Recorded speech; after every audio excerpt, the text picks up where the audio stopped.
Pete the Cat and the Bedtime Blues.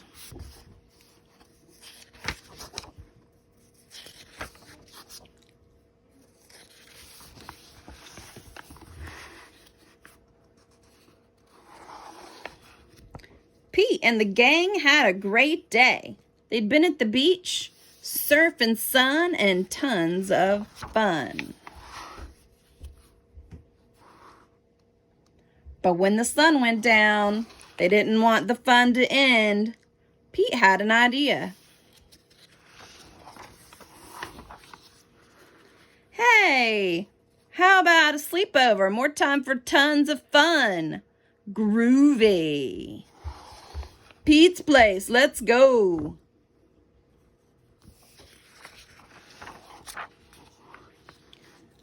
The party was far out, but they knew they couldn't stay up all night.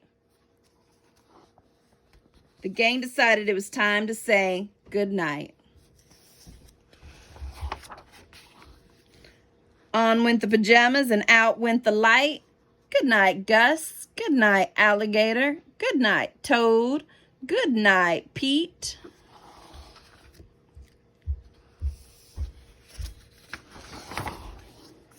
Pete was just about to catch some Z's when... Clap, clap, clap. Who did that? Pete asked. It was me, said Grumpy Toad. I don't want to go to bed. I want to clap instead. Pete covered his head. This cool cat needs to go to bed. Good night, Gus. Good night, Alligator. Good night, Toad. Good night, Pete. Time to sleep.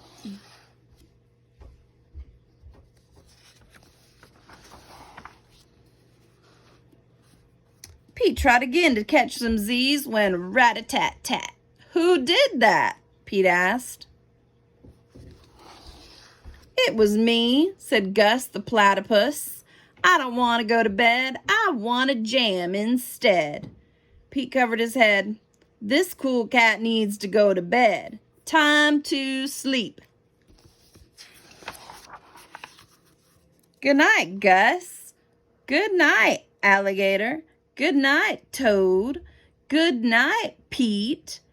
Pete closed his eyes to catch some Z's when he heard...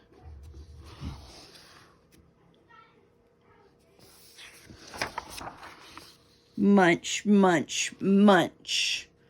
Pete had a hunch. It was Alligator.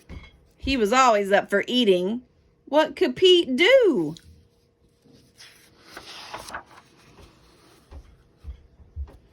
All the clapping, rat-a-tat-tatting, and munching was giving him the bedtime blues. Pete had a groovy idea. He got out his favorite bedtime story, and he started to read, first to himself and then to the gang. Pete the Cat and the 10 Little Monsters. Pete noticed it was finally quiet. No more clapping, no more rat-a-tat-tatting, and no more munching.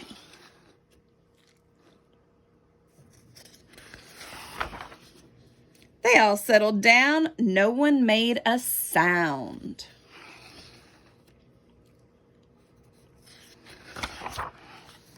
Pete yawned and turned off the light. Good night. Sleep tight. Time to catch some Z's.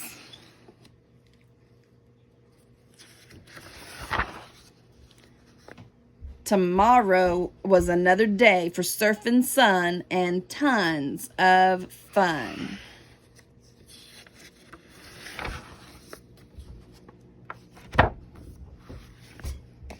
Pete the Cat and the Bedtime Blues by Kimberly and James Dean.